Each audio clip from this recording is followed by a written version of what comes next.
I would like to invite back to the channel and live on Patreon one of the foremost communicators in language and linguistics today, Dr. Danny Bate, who Oh, has written a splendid book. That's the kind of book that I think all of us want to write. A book that takes a scholarly subject and makes it absolutely gripping and engaging for anybody, even somebody who didn't have any interest in the alphabet before. Like you will find out how interested you are in the alphabet from reading this book. Why Q Needs You, which is now available in the United States as of like a few days ago.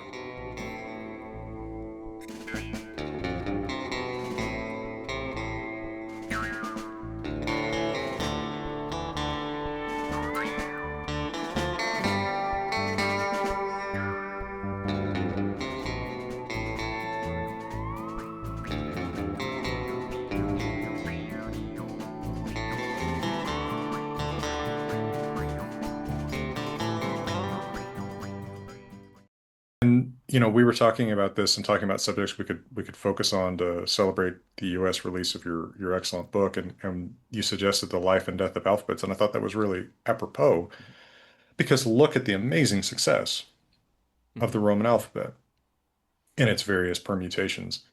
And what is it that's made the Roman alphabet such a world beater?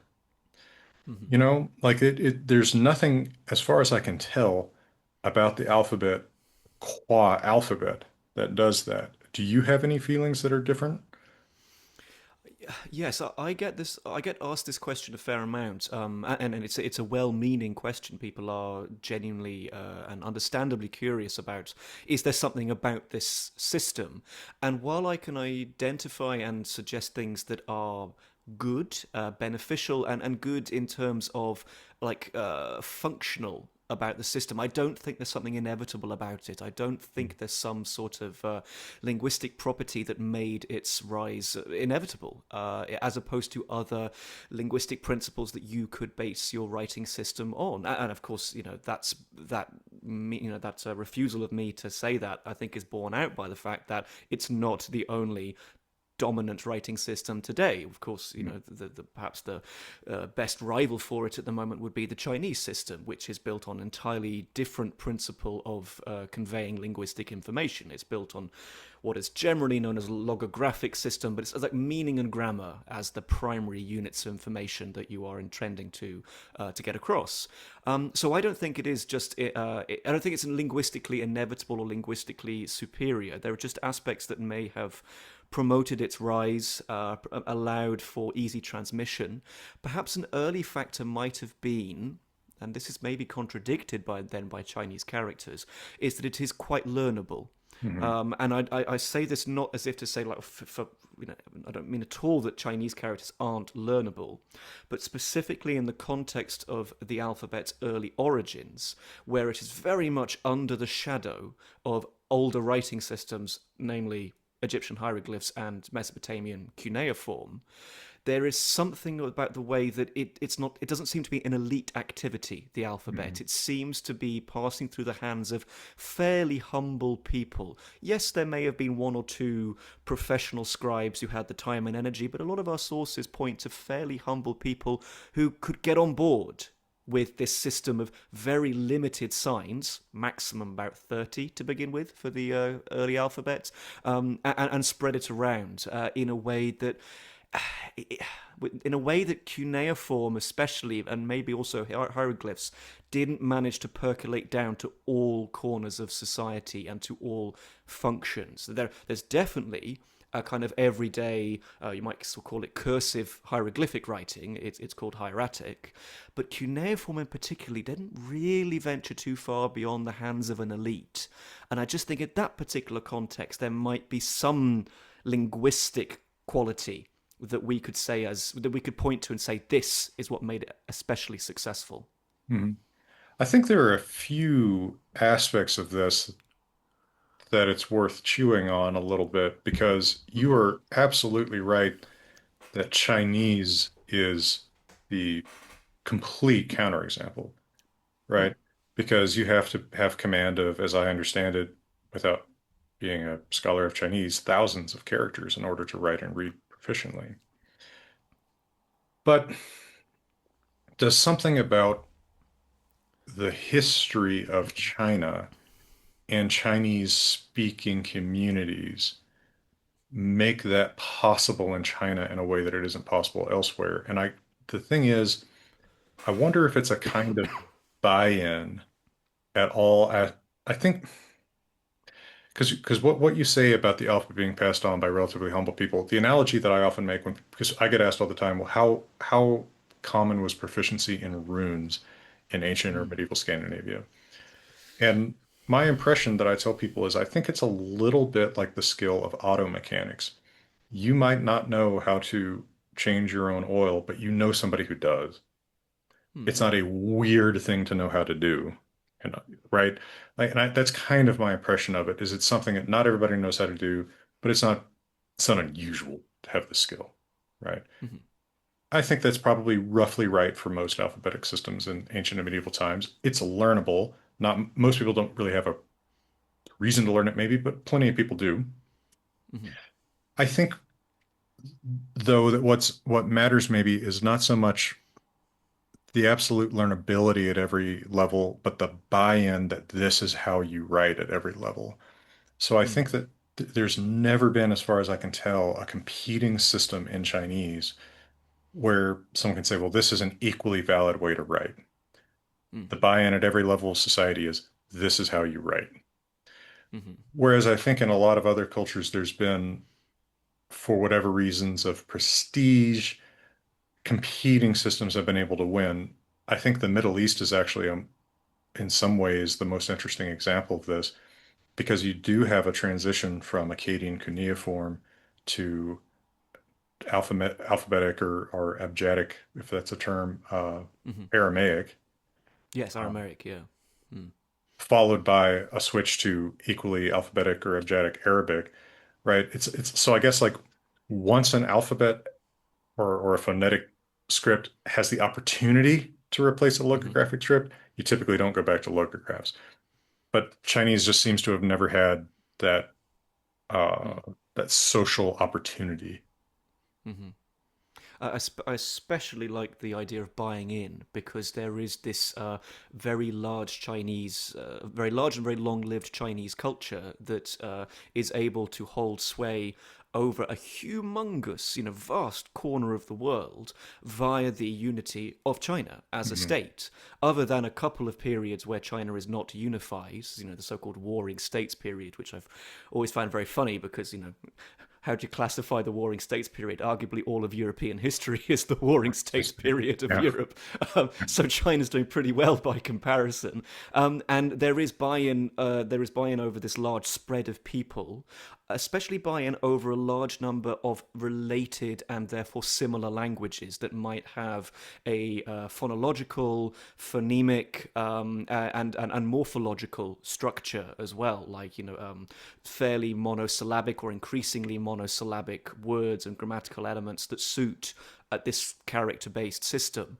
But basically, all of this is backed up by the fact that China is unified Mhm. and it's able to be spread through the advanced bureaucracy of China. You have the infamous, famous, I suppose infamous, if you're studying for them, the infamous exams that people had to do to get onto the bureaucratic ladder that would have encouraged this one system, which, as you say, had no rivals. I'm genuinely struggling with the exception of the extremities of China. Let's say China writ very large into the increasingly controversial bits of China. Let's say, I don't know, parts of Mongolia, which has a very different script, or the Uyghur script, which is very different too. Yes, I think it's a big mishmash. It's an unhelpful mishmash of factors which allow us to maybe to explain the success of Chinese in a way that they're just not applicable to the instance of the let's say the Phoenician alphabet Mhm. writ large in general. I do have to make one very sort of boring academic point though, which is of course we do need to be very conscious of how we define success as an alphabet, because that it does rely on the age old phenomenon of contemporary exceptionalism, that Mhm. we think that because their alphabets made it to the present day, it's successful, and Yeah. those that have died, weren't successful. But of That's course, cuneiform was around for centuries. Runes was around for centuries. Mhm. So Egyptian our hieroglyphs. alpha. Yeah, absolutely, perfect example. Yes, okay, it eventually faded, but let's just back up a little bit and say that this is what we've currently got and try to keep that in mind. And Yeah. that's not just a pedantic point. I think it's Mhm. very important. It reframes a lot of, let's say, much shorter-lived scripts as well. Anyway, academic point over. Well, that's an excellent point, though, because by that standard, I believe Egyptian hieroglyphs are a more successful writing system than Roman script, Right. uh, Mm. just in terms of years used. Um, Also, Yeah. Egypt strikes me.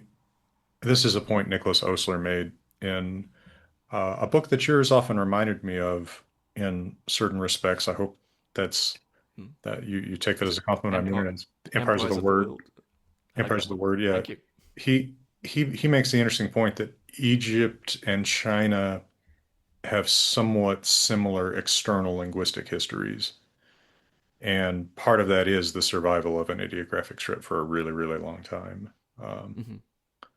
so, yeah, actually, Yes. that strikes me as a very cogent example. Uh, Mm. and then, is success longevity, or is success some, equation of longevity times number of users? If it's just I think longevity, it's. Mm. Greek script is, you know, probably Mm. might actually be close to the most successful script. I don't know. Yeah. Um, There is something intuitively right about that because you can think of, let's say, I don't know, scripts that have either been around, been used, or at least been known about for some time. Yeah, there's something intuitively right about that. That there are counterexamples. There are things that I can't, in good faith, call successful. Like, I'm sorry, I can't call Tolkien's Elvish scripts successful to the same degree. mhm. Right? They've been around since whenever Tolkien devised them. I guess from the 1920s onwards. Like I can't call them successful in the same way that, say, I don't know, Hangul or Chinese characters or the alphabet is. Mhm. Sorry, And fans. it's also kind of interesting to note in thinking about China as such an interesting example um, Mm. that you can maintain the unity of a script and even the unity of an orthography without that political unity, right? Because German, for example, had a fairly clear idea of what standard written German was, even when that was many, many different states.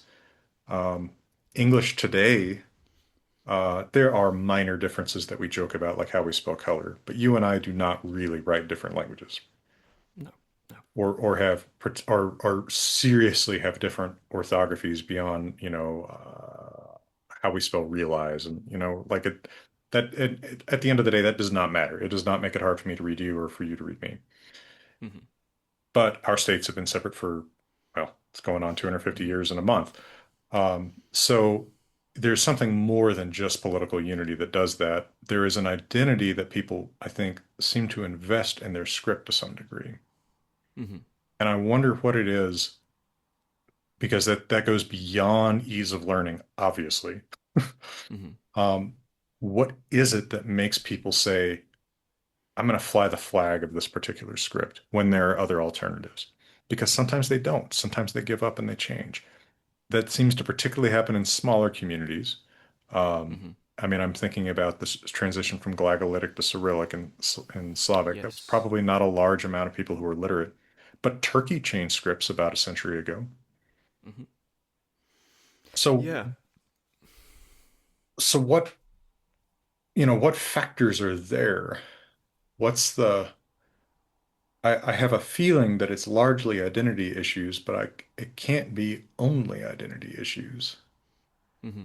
What makes someone not change when they can or change when they have the opportunity? Do you have some thoughts about that from the example of when that's happened? I mean, yeah, many thoughts. How cogent and coherent they are, I don't know. Because you did mention the example that sits the least comfortably in my brain, which is Glagolitic. In that we have this period of history, let's call it late antiquity, because we should call it that. Yeah, it's great. And we have maybe an increasing an expanding definition of the civilized world of Rome and Greek that, especially by means of Christianity, is able to include more languages than ever before within its embrace. You sign up for Christianity, you sign up for writing, you sign up for Greek and Roman infrastructure, you can kind of be part of the gang. So we see new languages being written down and not being forced to conform to existing scripts and prestigious languages in a way that might later then happen. So, Glagolitic being devised for the Slavic languages, I can't envision that happening later on. There does seem to be a window of opportunity which allow the Slavs to say, with our own brand of Christianity, especially, buying into a Christendom that's not yet divided into East and West with its kind of iconic languages of Greek versus Latin, it allows them to say, we too get to join the cool kids and devise our own writing system that our stuff is going to be written down in. And with all the necessary provisos about using the word fail, it kind of fails. It gives way to Cyrillic, which was much closer to Greek, quite quickly, within basically a generation. Cyrillic is up and running, and Glagolitic retreats to like a couple of islands in Croatia, and that's about it. I think it used to be on Croatian banknotes, the kuna, until they changed to the euro a couple of years ago. So I think that's it for Glagolitic in Oh, that's general. kind of fun. But the reason why this doesn't sit comfortably with me is that you then, at the same time, have other languages and other people for whom this is absolutely the relevant system, the package deal of Christianity and writing, and yet their scripts continue to this day. I'm thinking of Georgian Armenian. Yeah, I was about What to say, yeah. what goes on? I think they're very comparable. Of course, they're different. Of course, they're happening in different parts of the world. Of course, Georgian Armenian is the Caucasus region. Glagolitic is being devised in the Balkans and southern Europe. But they're fairly comparable in that these basically, we're embracing Christianity. We don't want to be linguistically as well as religiously subject to one of the big players. So we're going to devise our own script. What is the magic ingredient that means that, what's his name? Mesrop Mashdots with Armenian gets to devise a script, perhaps with angelic help, that continues to this day. Hmm. I can't pick apart those threads. That is a really interesting question because it seems like there is this notion at this, as you say, a period of late antiquity where the prevailing cultural winds seem to be we do not adapt an alphabet like the Etruscans adapted Greek or the Romans adapted Mm-hmm. Etruscan. We make it new. A new language needs a new script. Mm-hmm. And Gothic can maybe be wedged into there, right? Mm-hmm. Gothic has a Agreed. Yeah. Greek-based script, but it is quite aberrant. It also has, I would say, runic input, which some people don't like, but it is not exactly Greek script. Like Mm-hmm. there does, and that lasts, by the way. There's graffiti in the Gothic alphabet from Crimea that goes into the 900s, so people stuck with that too. So cool. Yeah. So like, Yeah. but so that maybe is just an odd cultural moment, and I'm not sure what exactly explains why someone would want Glagolitic or Georgian or Armenian script or Gothic kind of at the margins of this to look different. Why do you Mm. want it to? Because that's not what they do in the Middle Ages or the modern period. In the Middle Ages, we no longer invent alphabets. It seems like we adapt, Yeah. whether we're Yeah. adapting Greek or Roman or whatever. Mm-hmm. Yeah, why is Which which I think is very much bound up with religion as well. It's sort of yeah. allegiance to Catholicism, broadly determined. Let's say the Latin Church. I prefer that term, and then the Orthodox churches. It's so take the example of where I live, which is the Czech Republic, uses the Latin script. That's no accident. It Mm. was always a little bit closer to the Roman Church in allegiance and in practicality than it was to say Constantinople or to the Eastern centers. I just have this kind of working theory that puts religion at the center of all of this because from the perspective of, let's say, the 5th century or 4th century, when Gothic is being devised and things like that, I think, yeah, Armenian is 4th century as well. I just have this sense that if you were to look at the Christian world, the languages of Christendom happen to each have a distinctive script, Mhm. quite a distinctive script, and that's all the languages that they may have been in contact with. So there's Latin, which at this point in time is still very much associated with the Roman letters. There's Greek, bound up with Greek. Of course, there's I suppose Coptic. Let's put Coptic to one side for time being, which is obviously very Greek based. Mhm. But you've got the languages you might be in contact with as a biblical and Christian writer and translator are going to be Latin, Greek, Hebrew, which definitely has its own script, and possibly Mhm. also Syriac. They would have Mhm. had contact with the Syriac church. And I just feel like there's something about that fairly level playing field which allowed people to come in and say, we're going to start translating things into our new language, therefore we get our own script, so we could be members of this gang. And there's already pushback. In the lives of Cyril and Methodius, so the people who invent glagolitic, it is mentioned that there's a sort of what they call the trilingual heresy. Of course, they're the ones who get to call it heresy, but it's basically the idea there's only three worthy languages of scripture, which is Latin, Hebrew, and Greek. And they push back against this and say it should be Slavic as well. And one of the popes gives them the blessing and says, yes, Slavic's fine. Another pope says no. It's all very complicated. But there's just something about that point in time where the playing field is still fairly level and they get to devise their own script, be it Armenian, be it Gothic, be it Glagolitic. It still doesn't explain why Glagolitic fades away quite quickly. It can't be linguistic. Yeah. Glagolitic works really well for Slavic languages. Mhm. So, yeah. Um, Well, and I think I think you're probably hitting on a major point in the history of alphabets in Christendom, that freedom to innovate disappears as we approach the schism. Because after that point, or probably approaching that point, it becomes important to flag with your writing, which is mostly done in the church, which mm, side of this divide you're on.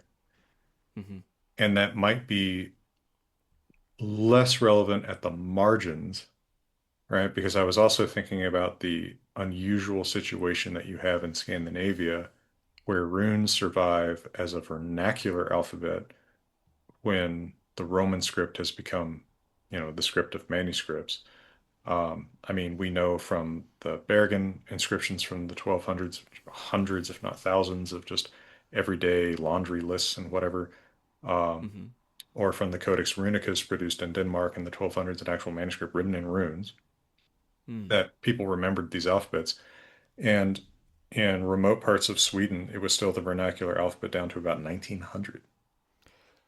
So there's something there that allows people to say, well, this is legitimate if only for these functions. And maybe the fact that Scandinavia is so remote from where you would Mhm, need to wave that flag harder uh, is part of what mhm. allows that situation to survive. I don't know. Remoteness, I think, is always a sort of specter, haunting these theories, this theorizing. I think, yeah, geography could be a factor, a sense of national identity, which is there even in the pre-nation state age. There is a sense of us being different from those Latins to the south, or Mhm. maybe they would have said those Welsh people to the south.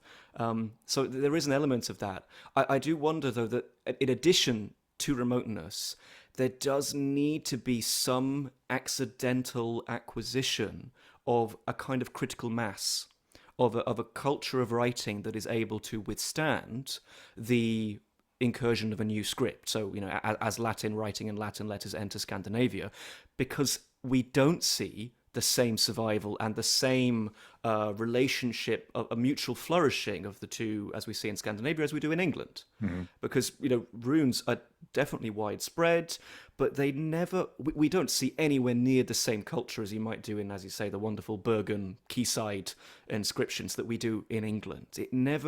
I feel like it never reaches that critical mass that would allow it to put up a kind of cultural defense Mhm. against Latin letters, which don't quickly take over, but do ultimately take over in a shorter space of time. But what do you think about the case of England, though, or Britain?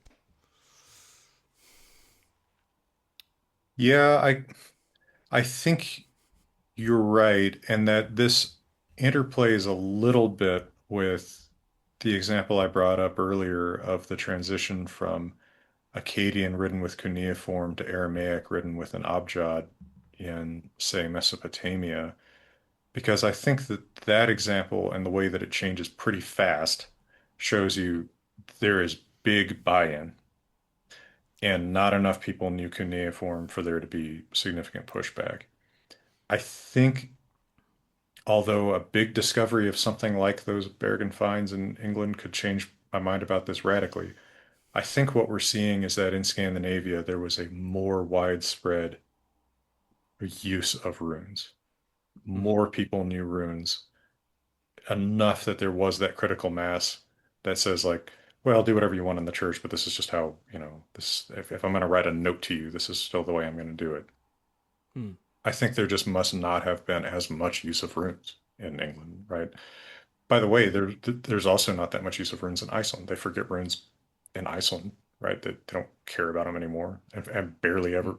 We have barely any Viking Age inscriptions in Iceland. It just didn't do it. So it's not like there was something in particular about Norse-speaking society that made runes paramount. In Iceland, they weren't, but in Norway, Sweden, Denmark, and Hmm. Swedish-speaking communities in Finland, yeah. Hmm. Huh. Now, with that as a a good foundation, a theoretical foundation. I'm not going to throw another counterexample at you, but when and how do you think Scandinavia is able to reach that critical mass? Because it's after the Viking Age in some sense, perhaps the stabilization of countries potentially allows the culture to flourish and for the situation to improve in Scandinavia politically, which might help things. I'm thinking out loud here because we clearly there is some sort of difference. The playing field is quite level between England and Scandinavia, and then we have this flourishing of runes in Scandinavia, but not in England. I'm Hmm. just thinking like we've got something. What's comparable to a Bergen type site? We've got Jorvik Coppergate excavations in my beloved city of York, right? We don't really find much in the way of runes from Hmm. there. And so this that Jorvik is primarily a site from what, the 10th, 11th century. So we're not seeing runes there. Therefore, runic culture has not taken off to quite such an extent, or it hasn't taken off. And how do you explain why Scandinavia? Let me try and finally vocalize my point. How do you explain how Scandinavia achieves that, but England doesn't? Well, this may be a preservation bias, but I wonder how Mm, much the massive proto-industry of producing those memorial stones played into this. Uh, we start mm, seeing these memorial stones in the 800s. The majority of them, I think you could say, are from the 1000s, but it's a uh, flourishing thing from like 800 to 1200, and it's semi-professional. We see mm, people sign their work, and there are some of the same people that travel pretty widely within Denmark or Sweden producing these stones. mm, And so maybe having something of a counter-professional force is part of it. Um, hey, we're going to put up a memorial to your brother. Do you want to do it the way we've always done it, or do you want to use the newfangled letters? There's just a sense of like, well, that's not how it's done. Because you don't see these memorials with the Roman alphabet even after they switch. Unlike, by the way, the example of Etruscan, as Etruscans come more and more under the Roman shadow, you do start to see there is a period where Etruscan gets written in like truly the Roman alphabet and not like the old Etruscan alphabet. Um, mm, you don't see that. So I think just a sense of like, no, there is something where this is the appropriate way to do it, is maybe what's keeping that alive. Plus the fact that at the end of the day, it's a very learnable system. It's not like, as much as people mystify runes, runes are, it's another alphabet. It's not that mm, hard if you already know one alphabet to pick up the concept of another one. Uh, mm, mm. I like that. What do we call this trade? These as you say, counter industry of writers within Scandinavia. People tend to say rune master today, which sounds really rad. Uh, I don't know. Yeah, I Does like, sound a little bit like something out of Warhammer. yeah. I mean, I would say, rune carvers, memorial carvers, something like that. Yeah. Hmm. That's nice. That's very nice. And you just, for whatever reason, that counter industry does not get set up to the same degree in England. It doesn't first get sent up by, English and Saxon uh, people using runes, and then later with the Viking presence in Britain. Again, it doesn't really get set up. It remains pretty limited to Scandinavia, and let's say certain parts of Scotland, the islands of Scotland, where we do Mhm. see a lot more runic writing. Yeah. And you know what? Geography might have a little bit to do with this. I'm just, this is me purely spitballing, but it just occurred to me, England Hmm. isn't very rocky, is it? Yeah. Yeah. No, I like that. Yeah. Like, I guess there's actually, if you want a big suitable rock, like, I mean, I could find one pretty fast. I'm not sure you could find one that fast in England, right? It, Well, where I come from in southern England, absolutely not. No. so that could be part of it, is there's just not suitable rocks to do this with. Uh, Hmm. you know, Wow. which is not true in Sweden. Plenty of rocks. No. So, like, What a thought. So that the absolute basis of the pyramid of needs for writing, the actual fundamental material, that might be the thing that is the ultimate factor, the ultimate contributor. I love that thought. it could Yeah. be. I mean, they Yeah. used wood when that was what was available. Hmm. So, Of course. Yeah. Which but perishes. yeah, I mean, not only does it perish on a timeline leading as far as to us, but it perishes from generation to generation in a humid environment, right? Hmm. So, I mean, just not the same amount of, I am surrounded by centuries of evidence of people doing this, Yeah. uh, which I think, solemnizes a practice in a way that just like, yeah, we put up these wooden things that rot within 10 years. Just doesn't Yeah. work. Whereas if you have your big standing stones, which tell everybody about the deeds of your forefathers, ancestors, in big runes, then yes, that's going to literally be a monument on the landscape that's inspiring further runic writing. Which is, now I'm thinking about other scripts. Now I'm thinking about pure basic materials and how they factor in. I'm thinking, for example, of that about the sort of intense burst of popularity which Ogham has coming I out was, of I was, writing. I was Yeah, about to say, but isn't that kind of a weird counterexample because those stones stand for a long time, but people stop doing that after a certain point. they do, they do, but I think that intense period of Ogham writing. Ogham, for people, I mean, your viewers will be familiar, but for the one person who isn't, it's that that downward script, the notches that notches or dots that comes out of Ireland, and that we have an incredible distribution of finds for, like bewildering, like.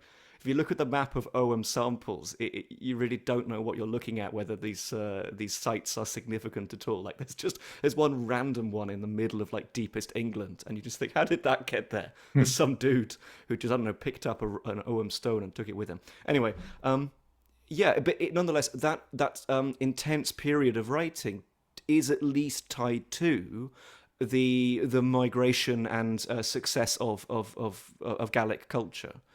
So we do. It is nonetheless tied to the time and geography of where we find Gallic influences coming out of Ireland. So that's obviously setting up the kingdom of Dalriata in Scotland, which forms the basis for the kingdom of Scotland. And they have a lot to do with the Picts. The Picts are very much in their sphere of influence, and we find Ogham finds from Pictish sites as well. Although how the Picts wrote things down, that's another question entirely. Hmm. Yeah, I don't feel that it's such a massive counterexample, Owen. But why do you think that it is? Why does it speak against this story? Well, I may be betraying my ignorance here, but I just don't think that it survives contact with the Roman alphabet for as long as runes do. Well, that is just factually true, yes. Although, of course, so many of our Owen finds are bilingual, Yeah, so but even in a brief space of time, the two are able to coexist. yeah, I just think it looks like a briefer space is all I mean. Mm-hmm. It seems like it may be a similar phenomenon for a while, but it seems like it Mm-hmm. just doesn't get sustained as long in Ireland as in Scandinavia. I may be betraying my ignorance, but I Mm, don't believe you have home inscriptions after no. one No, I don't think you are. 900, 1000. I actually that seems like really late OM to me, but uh, That's I'd have to check. No, because OM. I'm purely going off linguistic classification rather than kind of script classification. But OM is tied to the stage of Irish known as Primitive yeah. Irish, and Primitive Irish doesn't isn't really said to go beyond like 700 Mhm. so much. But I may be betraying my ignorance in turn, and that is also so interesting the way that OM preserves a very archaic, very Indo European kind of Irish that then just disintegrates quite quickly and gives way to the absolute, glorious chaos of Old Irish, which is not preserved in OM, is preserved in the Latin script instead. And I love that transition. And isn't it interesting to note the way that like it cannot be that a parent was speaking the primitive Irish of Ogham and their child was speaking the Old Irish of an Old Irish manuscript. That is No, too abrupt. There no. is there is change happening under the surface with people who are still writing primitive Irish, but they're not speaking exactly what they're writing. And Yeah. isn't it interesting the way that a writing system will allow you to maintain on the surface a more archaic stage of your language? We do it today, right? You and I Hmm. write lots of K's that we don't say. We write lots of GH's that we don't say. The preeminent example being knight, as a knight in shining Hmm. armor. Um, the right way to spell that in English is half letters that we don't say. Um, and but that preserves an older state. There was a day when people said knisht or something like that. Hmm. Yes. Isn't it maybe part of the sort of identity question that determines the longevity of a writing system that people start to say this is, you know, objectively correct for the script, Hmm. regardless of how you say it at all, right? And I mean, there's so many examples of this all over, and it starts to bleed into the spoken language too, Of sometimes where course. people set up the written language as somehow more legitimate than the spoken language. Hmm. Yes, yes, I agree with that. I think it taps into a kind of fundamental bias. We talked about the foundations of writing materials. Maybe there's a psychological bias as well that we are. I think as a species we are more tolerant of changes in speech than we are of changes in writing. There's something about the primacy of the visual field as opposed to the acoustic field that mean that we much that writing is much has a greater propensity for to lag behind speech. Speech can just get away with us. Of course, the best example of that, it might not be some sort of psychological bias. It could just be the fact that writing endures, and we can really compare this sample of writing from 50 years ago to this sample of writing that I've made just now, as opposed to speech, which, of course, in the pre microphone recording equipment age, we lack direct access to, and I think can progress progress naturally and progress at a faster pace in a way that we really struggle to tolerate with writing. You could take the incredible and perhaps helpfully small example of the transition from primitive to archaic, from a primitive to Old Irish, and from Ogham to Latin based, Roman based Irish. You could extrapolate that even bigger to, let's say, the gradual emergence of the Romance languages in the written form, which there is a real lag. And I think it's a comparable situation because people could be using in writing aspects of vocabulary, absolutely aspects of grammar, i.e., classical Latin grammar, that they were not using in their everyday speech. Mhm. And then extrapolate it and make it even bigger, then, of course, turn to English in general, where English has an absolute cacophony of speech going on under the surface of our basically 15th century writing system. So yes, I think for once I can identify a consistent pattern between these very different instances of relationships between speech and writing. Mhm. And it seems like once a writing system is accepted as the right way, it's almost impossible if you have buy-in at all levels of society to change any part of it. Yeah, Versus exactly. speech, we kind of more intuitively know that it changes. Like the earliest voices I can think of, like if you ask me to imitate the earliest person I've ever heard the voice of, I could maybe name like FDR Mm, and Winston Churchill. Okay, I can think of their voices. But yeah, you think about one of them speaking in the 1930s, nobody sounds like either one of them anymore. no. I've never heard anybody that sound like Winston Churchill, right? Maybe you have. I don't know. Like that. Like that just seems They're like on you. it. Yeah. It seems like it's just such a. It already feels like archaic spoken British English. Hmm. Um, so I think we have this notion that like, oh well, that can change, whereas his writing doesn't look archaic to me, Hmm. right? Yeah, absolutely. It seems pretty much identical to mine. Yeah. Yeah, there is that reluctance to change writing. There is something about the way that it gets set in stone, sometimes very literally, Hmm. that we see over and over again. I think this, relates to the fact that in so many corners of the world, you can have standard spelling that is reinforced the by the state, by dictionaries, by education and schooling, and you don't necessarily have to have standard speech. Hmm. I firmly believe there is now a standard English spelling. I think it has been made even more real by the existence of modern technology, AI, spell checkers, autocorrect, that sort of thing. I don't think there's standard English speech in any corner of the world. There's No, prestigious English speech, if you sound like me, in the UK, but not standard. No one ever talks about standard speech. no, and the prestige is multipolar because it's different here than there. Yeah. Yeah, exactly. So yeah, and sorry, I had a follow-up thought to that, and then I suddenly lost it because I was thinking about like It's mm, this prestige question. it's There's sort of this no, whole field is just this whole field is just enjoyably excruciating because the yeah, the mitigating and relevant factors just keep on coming. well, but also I was thinking about like nobody, if you talk to people who have never thought about the alphabet or about writing or about speech before, there is Hmm. not a question in anybody's mind what legitimate writing is, Hmm. right? Like the the Merriam-Webster's, or to be 2026 about it, the Chat GPT spelling has won, right? Hmm. Like there Yeah. is not a ghost of competition to it, except for jokey, occasional, like I'm going to spell through without a GH. Like, Sure. but people read that as jokey and informal. They don't read it as a Hmm. legitimate competing form.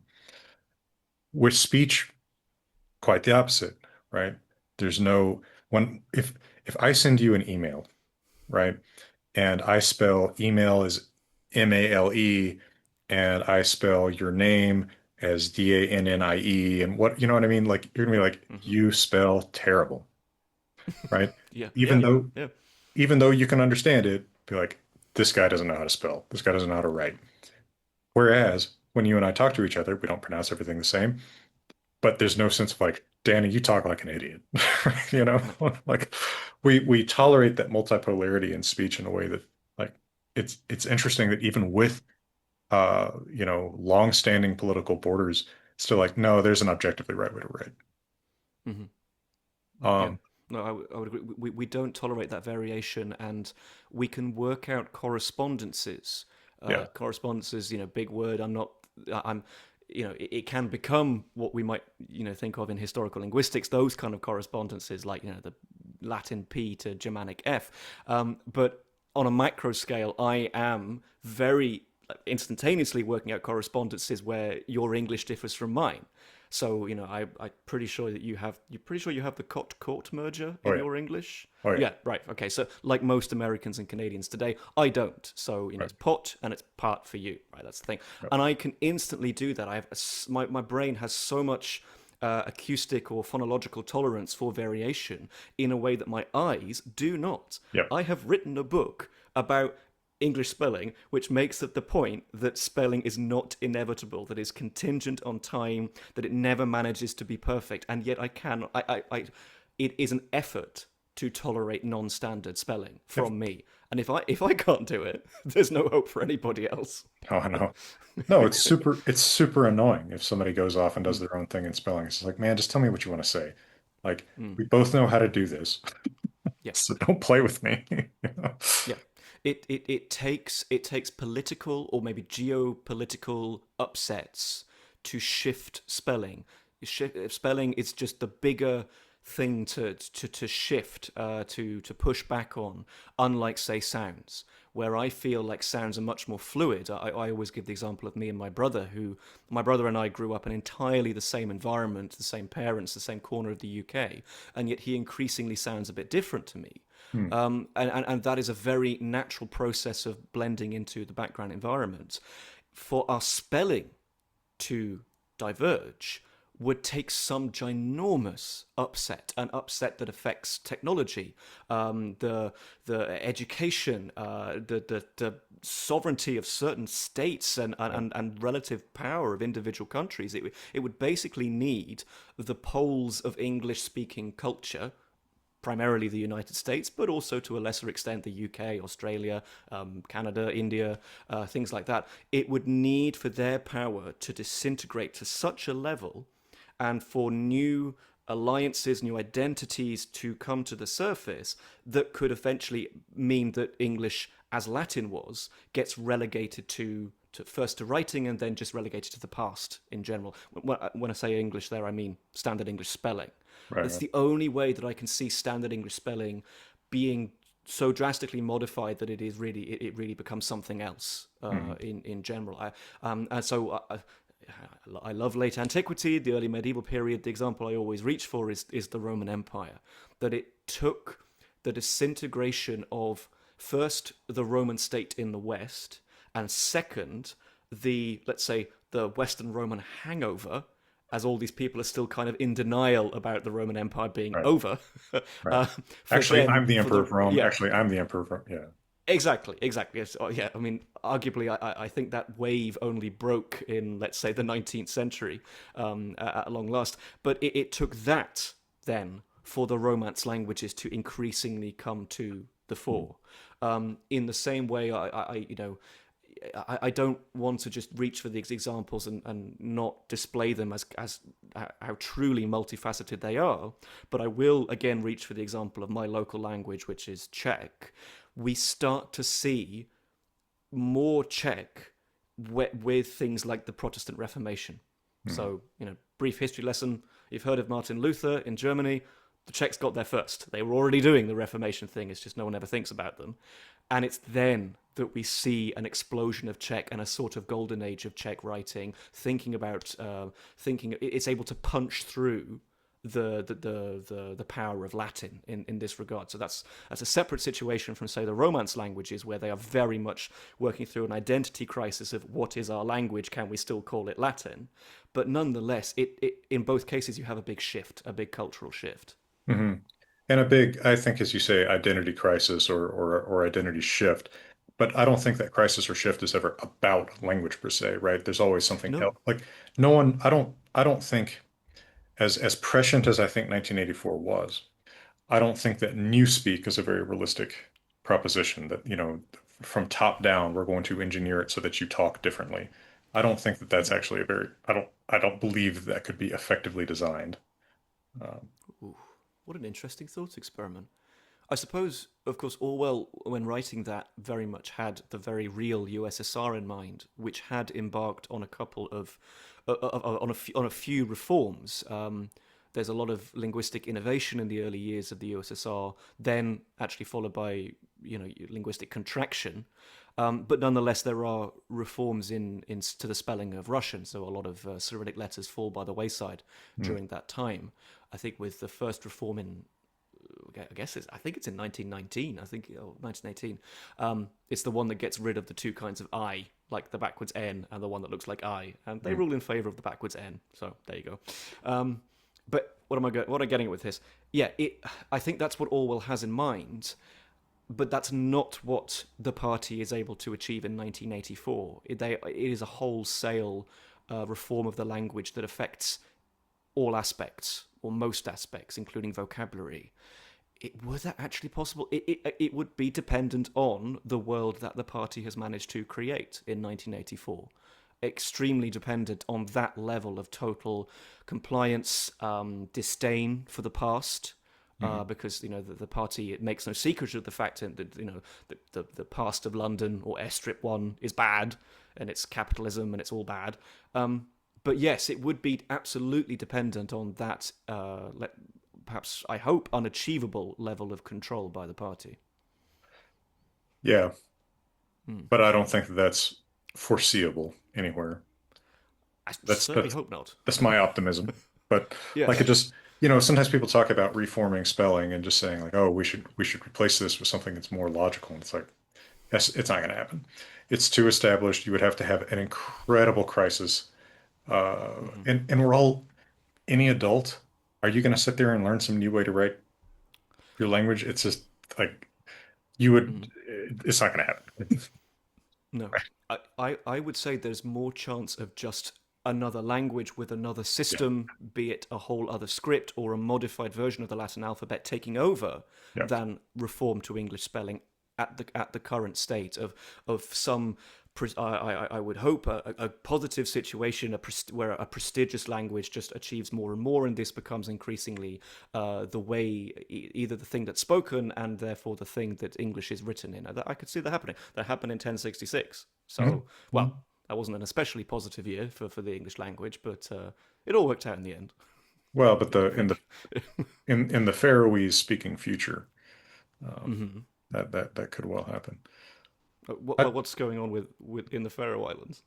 oh no, it was just my first thought of like that will become the prestige language of the future. Um, Okay. I mean, hey, it would sound uh, Yeah. you can't make these predictions because that would actually sound about like saying, oh yeah, the language of this tribe, the Angles, is going to be Hmm. dominant in 1700 years. If I told you that in Yeah. 8300, right? So Yeah. you can't predict this stuff. Or yes, that's nice. If you said to like someone like Tacitus, I think Tacitus gives us our first mention of the Angles Like so, in what is it, like 100 80, AD? If 98, yeah, something like that, yeah. yeah. If you said to him, "Oh, that's going to be the world language," then he'd You'd be be like, bewildered. yeah, Yeah, like, give me a break. just just as someone like William the Conqueror is maybe a bad example, but someone shortly after William the Conqueror's time, let's say Edward the First, or the language of those of your subjects, that's actually going to take over, then Yeah, yeah, that'd like, be what are you unbelievable. talking So about? I think this is nice. I think we're laughing, but it nicely illustrates the idea of contemporary or present day exceptionalism. That all of these things, it's so hard for me to make predictions, which consequently, to refer you back to the book, Hmm. meant that I couldn't make any firm predictions in the epilogue to this book. I couldn't, in fact, I couldn't actually make out, I couldn't make a strong case for or against reform. I don't come down on either side. I present what I see as the most relevant arguments and then leave it undecided, and then conclude on what I think is the much more real and much happier point of current English spelling is has so many quirks and so many computational challenges, and yet you managed to learn it. Be proud of that. Feel Yeah. good about that. That's testament to our linguistic skill. I think I could conclude with that. And I think, your book is such a great antidote to the constant torrent of, TikTok factoids about look how dumb English spelling is. Like actually, there's a fascinating story behind how the system Mm-hmm. came to be. It's not about anybody being dumb. It's Mm-hmm. there's and you tell the story from, well, as it were, A to Z. And Mm-hmm. I think position everybody reading or writing today to be fascinated by what they're doing when they read and write. That's that's great. That's all I want to achieve. I don't want to have the final word on these subjects, and certainly not the final word on reform. Hmm. And if you say that I go about this in a positive, linguistically sound way, then it's just tick tick tick. This is exactly what I hoped for. Well, there's the Jackson Crawford seal of approval. You can put Oh, that on the second edition book jacket. Uh, when the paperback comes out someday, whenever that is. The world of publishing, let me say, if you are an author, it does not make the world of publishing any clearer about what is going on. that is the truth. Yeah, I Yeah, yeah, I've put a lot of emotion and a lot of kind of explanatory load into the simple formulation. I'm just the author, just the author. I do not control the destiny of this book. It's a very weird thing to admit. yeah. I I know exactly what you're talking about. By the way, Yeah, I was kind of crowing. I think I might be one of the first people in the US to have read your book because I read your book way back when it came out in the UK. I Uh, think you were. I think you were. I sent you. I definitely sent you the PDF, which I was. I have a special fondness and love for the people who read the PDF because that's not as enjoyable as the book. It's. it's true. I think. Because the publishing time frame was very condensed. It was all happening very quickly. There was no time to send out nice review copies and let the reviewers really chew over their words. It was very much like, "Are you going to read this right now? Okay, if so, let us know." So thank you very much. Yeah, That no, was no all. problem. It It was was all hugely appreciated. well, like I said, it was a Yeah, pleasure, and what I want is to get more people reading this book. So that's why I wanted to have thank you you. back on the channel to talk about it a little bit more. We Thank you very much. we talked about alphabet stuff for about an hour. I want to be respectful of your time. Are there questions, remarks from the audience? We got some people here. Anyone Yes, want to toss a toss a thought or absolutely. a question in there if Yeah, you have please time? do. While people are, I hope people have questions, and while people are typing, I'll just say that like this talk has been enormously cathartic for me because so Cathartic. many of these cathartic, yeah, because so many of these topics I did not get to either write about or keep in the Oh, book sure. itself. So there was lots more discussion of Cyrillic. There was lots more things really close to my heart. It all had to go. First draft of this turned out at 110,000 words, and the limit, as per the contract that I had for the book, was 80,000 words. So a lot had to go. So thank you That's very much. that's a lot of trimming. Um, Yep, that was my so summer of 2024. It was Nina fun. Nina has a hand raised. Hi, Uh, Nina. Hi. If you want questions in the chat, you have to activate the chat. It is currently deactivated.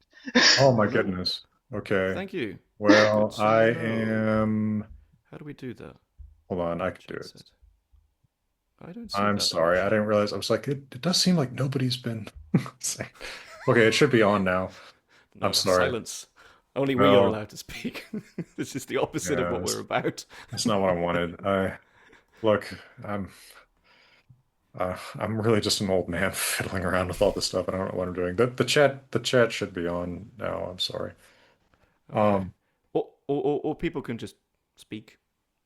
yeah, Other voices are welcome. I can turn on audio for Oh, folks that want it. hello, Cameron.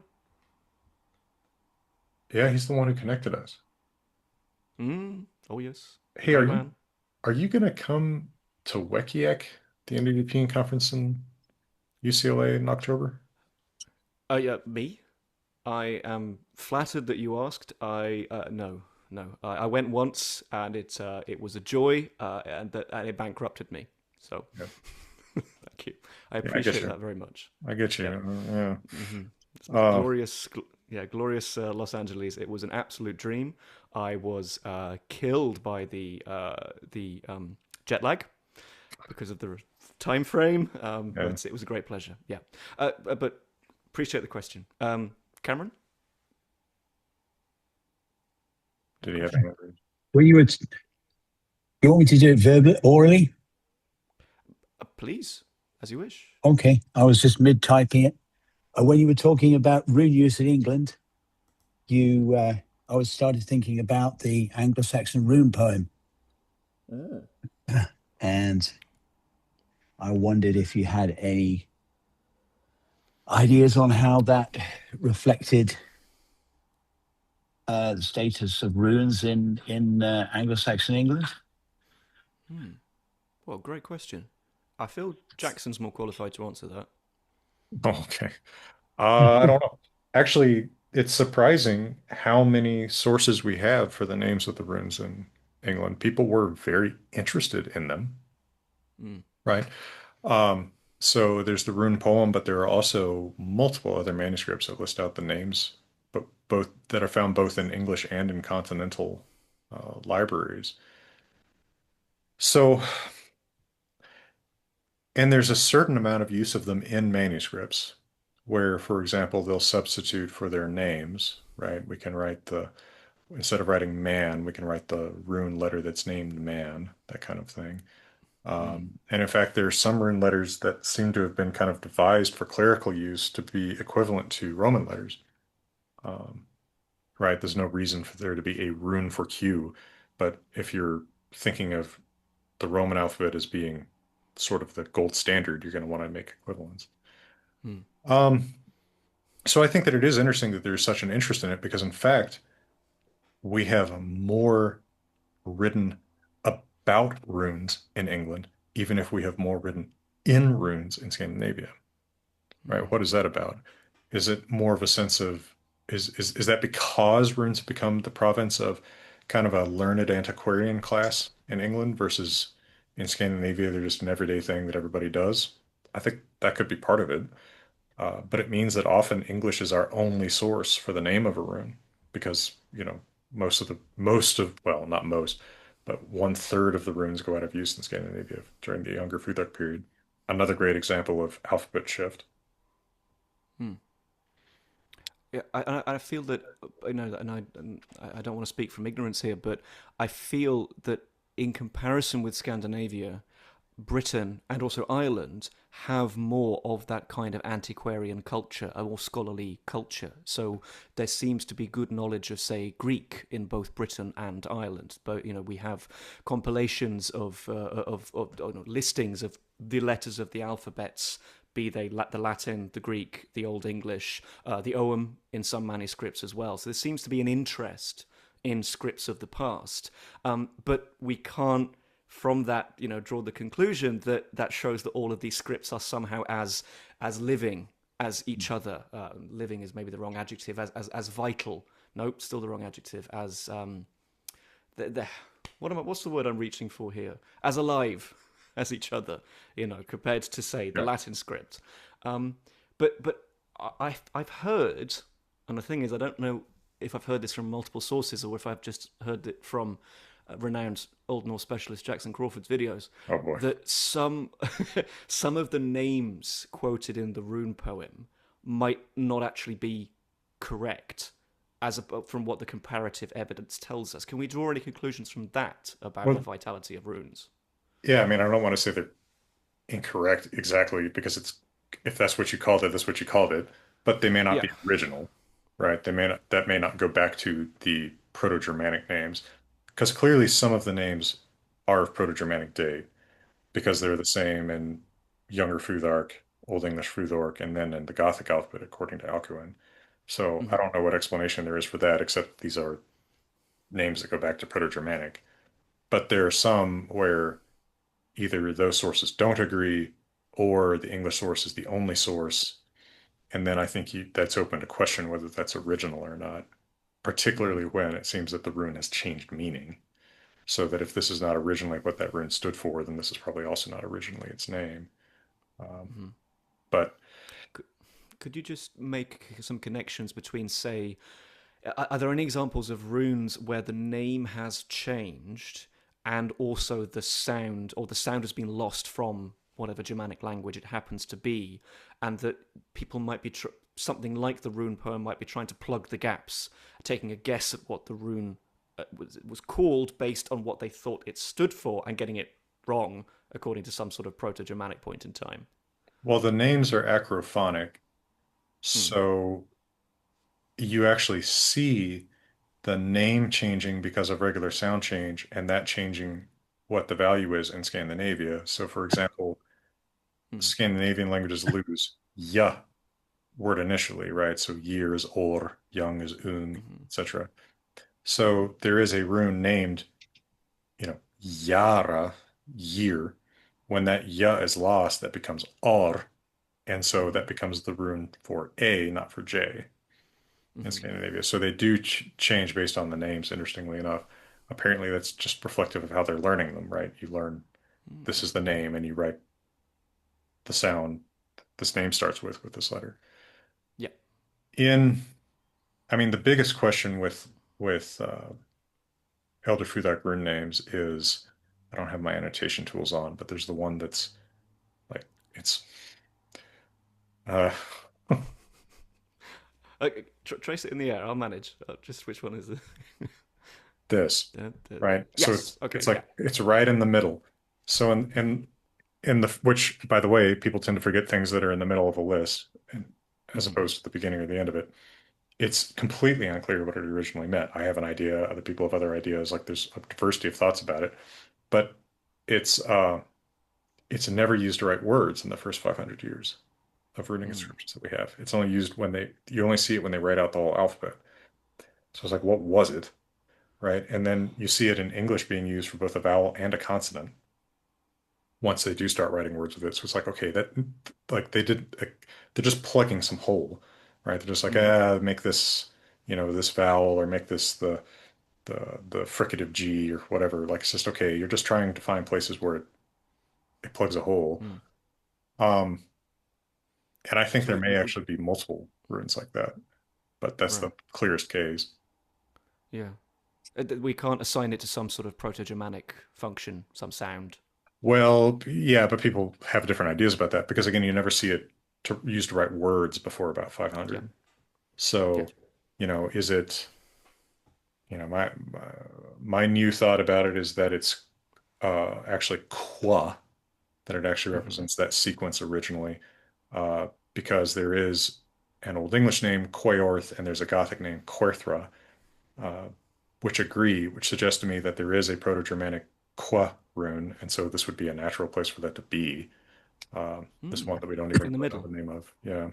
Hmm. Nice. Um, So modeled on. Well, not modeled on, but some connection with Q. no, I don't think it's from Q because it doesn't look Not like it from actually, Q, but no. but that it's sort of, well, because the Gothic alphabet has a qua, Hmm. and he got that idea from somewhere, Hmm. right? Because there's not that sequence qua. There's no letter for that in Latin or Greek, and it doesn't look like Q. Yeah. So No, you just you've provoked several thoughts in me. Some joyful, some less so. What one of the less ones is the struggle of working with abecedaries, so abecedaria. So like basically full versions of the alphabet where it's written out.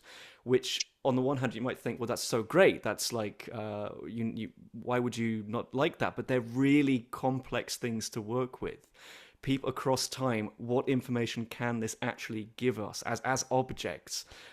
They can give us lots of information of the letters relative to each other, but they're not being used in a particular context, yeah, which, as somebody then trying to reconstruct the sounds of these letters, mean that they could be quite bewildering because the alphabetical ordering does not have a phonemic basis. The letters aren't organized according to sound. What they are organized to is quite the mystery, but it's just it's a frustratingly difficult object to work with. Something like a full written out Futhark as well, yeah, um, because and yeah, you'll write letters that you but don't use right, because yeah, it's traditionally part of it. Like, it will give you no sense of what letters are important, which letters have more common sounds. Ah, my favorite object in the world, the Etruscan chicken. yeah, but I need to go. I think it's in New York. Oh no, I think it's somewhere. I need to go see it sometime. Yeah. but like you look at this right away and it's like, well, they don't use B, they don't use D, Yep. right? Exactly. That gives you no sense of the relative frequency of those letters and how Etruscans are actually going to be using them, especially because that, I think it's terracotta bottle, is quite early on. So the alphabet is very much still being embraced as this recent Greek piece of technology. Um, and you've just provoked another thought right off the cuff. Um, the, the runic names are acrophonic. Can we do something with that? Because the acrophonic principle is at the heart of the alphabet. But by the time the alphabetical names reach at least the Romans, the letters have been renamed. Yeah, So the Roman renaming of the letters, or I probably should say more strictly, the Italian renaming of the letters is based on phonetic reasons. So the letters that stand for vowels are just the vowel sound a, or u, e, no, a, e, or u. The ones that stand for stop sounds, the stop sound comes first in the name, so be, de, te, ge. And then the ones that fricatives and everything else, other types of sound, they come after. So M, N, F, S, L, R. So these are, but that's basically still the basis for the English names to this day. So it's not really acrophonic. Is that just a coincidence that the runes have an acrophonic principle? Is that just accident, or does that is that a potential source of evidence about where they got the alphabet? Because the Greek system is still by and large acrophonic. Hmm. You know, the Greek letter names are accidentally acrophonic because they are originally Semitic words that the Greeks take over as alpha, beta, bravo. No, not alpha, bravo. Alpha, beta, gamma, delta. Not the NATO phonetic alphabet. So that's still kind of accidentally or historically acrophonic, but the Latin one isn't. Hmm. Is that a source of evidence for where runes come from? Maybe. Oh, I think it has evidence in it. I just couldn't tell you where the evidence points Okay. because I don't think I've become very interested in Etruscan and Raetic and these other Alpine languages, Because obvious you have reasons. taste. Yeah. Um, but I don't think there's any evidence for what they called the letters. There No. could be something missing out there, but I've never seen. I don't think anybody knows what the Etruscans called them. Maybe No. someone. Um, but yeah, it's a Roman innovation to not give them names, sort of, or Hmm. possibly an Yeah. Etruscan innovation to not give them names. So the notion that letters have names, I would say, is actually more the default. Okay. Because I mean, Yeah. just coming from their historical sources, because they have names in Phoenician, they have names in Greek. Now, the names in Greek Hmm. are not meaningful to Greeks, right? Because they're Hmm. Greek interpretations of the Phoenician names, but they're still names. So I think the question then is, are they receiving the alphabet from someone who has given the letters meaningful acrophonic names, or are they Hmm. innovating the notion of meaningful acrophonic names?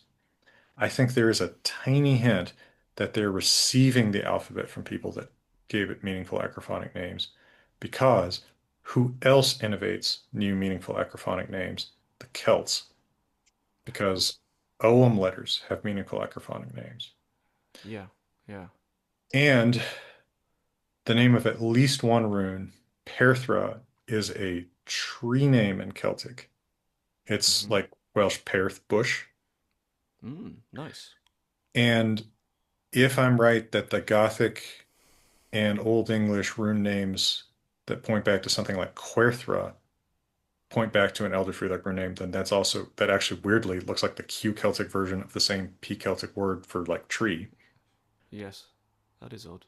So my guess is that they learned the letters from, I still think it's probably a Celtic speaking people in the Alps who Okay. probably had given names to the letters for Hmm. whatever reason they don't give new names to the Yeah. P and the Q, but that may be because P is really rare in Germanic. So it's like, what word are we going to use for this? I don't know. Hmm. Just it gets, speculation, speculation, speculation. But It does, and unfortunately, it doesn't follow from that they received it from people who also had letter names, and it doesn't point to basically what we are all after at the end of the day, which is the nexus point, the point where runes connect up to the rest of the family tree. We don't have we you could very tentatively, based on an absence of evidence, say that Etruscan letters had names possibly unique to Etruscan, or those just simply received from Greek. And the names, and more importantly, the culture of giving names, makes the journey north of the Alps, lands in the hands of the Celts, and maybe then, is then passed on to runes. But it's a very, very flimsy argument. It yeah, just might potentially be a piece of positive evidence, the acrophonic principle behind runes, against the Roman connection. Like it does, it's not positive. It's not negative for Etruscan. It's positive against Roman. If that makes yeah, sense. but also Yeah. it is something you could innovate on your own, right? Yes, it is. I know. Because it's a Yeah. teaching tool, right? Because Yeah. it's not that different from me deciding to name the letter A alligator and the letter B banana, just to try to teach a No. kid. Like, because No. you can even then say, because you can make this stuff up really easily. It's called alligator because it looks like the jaw of an alligator, right? Yeah. You can retroactively justify this stuff. Yeah. And the This is names, what I it mean. is. Yeah. I was just going to point out, it is interesting that the meanings of the names are not similar to the meanings of the names in Ogham. They're not similar to the Mm. meanings of the names in Phoenician. So they are like if the idea of naming them came from somewhere else, at least 22 out of the 24 names didn't come from somewhere else. It's just the idea at the end of the day. That could only be the tangible through thread. As I say, enjoyably excruciating, this whole topic, because you can build these very flimsy theoretical houses of cards and then they disintegrate. And I've just noticed that there's someone, Stefan, in the chat said, are there known letter names with acrophonic names for any other old Italian scripts? It's no. And it's not no because they didn't have them, it's no because of the evidence. And I love this point. It's a real kind of thinky point for us in the present day. How often do you write down the letters of the alphabet's letters names as words, as full thing, to write down A, B, C as more than just the letter itself? Not very often. Yeah. Is the shorthand for that. The letters are so common in our modern society that it's actually the other way around, that we could easily swap a word that sounds like one of the letter names and just use the letter itself, i.e. you for you, the pronoun. People just didn't write down the letter names. We're so dependent on the occasional Roman or Greek grammarian actually writing out the name and saying it is called this among the Greeks or this among the Romans. It's very unusual. You know, it just occurred to me that actually our letters are logograms in the limited sense in which we talk about their names. Because how do you Yeah, spell A, yeah. right? If I just write the letter A, that's not really spelling its name because you're going to look at that and see the word A or an, right? Mm-hmm. So, It's English is increasingly logographic. You know, the rise of the Arabic numerals in English, which are really taking over between the written word of the written out number, let's say 7 as that symbol rather than SEVEN, mhm, is increasingly logographic in so many ways, or and for with just simply the plus sign. mhm, Arguably, of course, there's already ampersand, but ampersand is sort of dying a death at the moment. So all of these alternative principles that have been around, yeah, they're always threatening. All the alternative ways of writing are always threatening other ways of writing mhm. as bursting in on the scene. And I think English, like what people occasionally, because I do a lot of public talks about language, linguistics, and the book. And one of the things that we'll often get, usually with some negative comment attached, is like, oh, English isn't, what do you think about emojis? And emojis are like, aren't they bringing us back to logograms? And I don't think they are. If you actually look at the way that people use emojis online, they are not expressing linguistic information. They're expressing often or typically para-linguistic information, such as mood. But what is a good case for increasing logographicity in English, I would say, would be the numerals, the number signs, which, you know, I reflect on this just the other day. You know, in the States, you still sometimes pay for things by check, right? And it'll say at the bottom, you have to write out not only the Arabic numerals of the amount of money, but also the something like 70 and Yeah. $2, which increasingly looks weird. How weird does it look to see the date written out in full numbers? So Mm. you know this stuff is threatening all the time. So yeah, the logographic principle meant that like I'll just make a simple plea.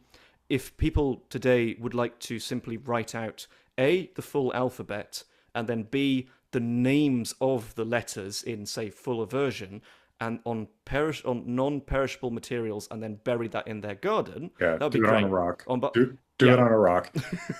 And then write out the date and then write out the date yes, in words. yes, exactly. On behalf of all future historical linguists, thank you very much. Yes, That's it's so frustrating. Yeah. that would be useful. Also, you gotta love the kind of like um unwitting ethnocentrism and back to logograms because actually like Hmm. logographic writing is a perfectly reasonable proposition, right? It works Hmm. perfectly well. Uh, Yeah, it really does. Yeah. Why do you think we came up with it in the first place? It's one, you know, the oldest writing systems. Cameron did have one question before. Hmm. I know I probably should let you go here soon. He said, "What do you think about the use of ogham by Irish monks for manuscript margin notes? There's the Mm. famous ninth century one reading drunkenness." Mm. Yes, what is it? Lythert, drunkenness, I think, in Old Irish. I think that That's the specific one. example is, yeah. Yeah, I think that specifically that's a monk hiding his hangover from the abbot. That's a joke between glossators, as we say in Old Irish studies. I love that word. But yeah, what do we think about it? I think it's cool. I think that it's as we were talking about with the rune poem. I'm not sure that you can draw evidence for big conclusions from that evidence. You know, the old Irish scribes are very linguistically interested people. I was, as you do, I was looking at one of the sources of Old Irish just yesterday. As you know, I enjoy reading these manuscripts for fun because the glosses are often very interesting and very human. And there's one bit where, in response to a bit of the Latin, where it says, like, you know, this, I think, incorrect claim that in the earliest Greek there are 16 letters. This is Priscian who's making this comment in Latin. One of the glossators, the Irish-speaking glossators, then just lists them. He lists the Greek letters of the alphabet and says, these are the original ones and these are the ones that come later. I think from modern-day perspective, we think that he's wrong, but nonetheless, it's still very cool that he could just, probably he, could just list the Greek alphabet all the way in probably the Alps, if not Ireland itself, where this glossing is taking place. So knowledge of Ogham as this kind of cool curiosity seems to fit in perfectly into that kind of culture. Well, it's the exact same kind of people that today are interested in runes, right? Yeah, It's people that exactly. take an interest in the past and enjoy playing with different scripts, and like the people that are interested in this now are the people who are interested in it then. I'm sure you or I could have a fun conversation with that monk once we decided what language to have it in.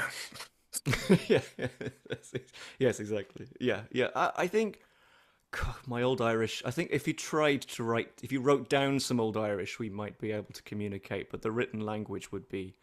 Uh, I'd probably have to say something like, "You remember? Do you remember how your grandfather spoke? Could you speak like that for a bit? That would be useful." yeah, I think I would just say "Loquiste Latine." Like Yeah, that's that's much easier. Yes, I think that's absolutely the way to go. And then record some samples of Old Irish on my phone for whatever the L, N, and R letters at the beginning of words, what they actually stood for. yeah. We don't know. Yeah. But I think I would have to do the meta conversation in Latin. Yes. There's no way. Yes. Which they could absolutely do. Their Yeah. Latin would Oh be yeah. better than mine. Oh yeah. Absolutely. Yeah. Yeah. So, but yeah, great, lovely question.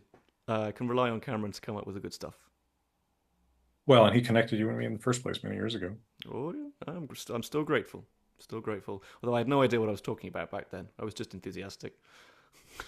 Well, but I mean, like I said, I said at the beginning, and I'll say it now too. You are doing a great job with this. Your book is another great example of your wonderful communication skills in this field, and I hope that it is the first of many, sir.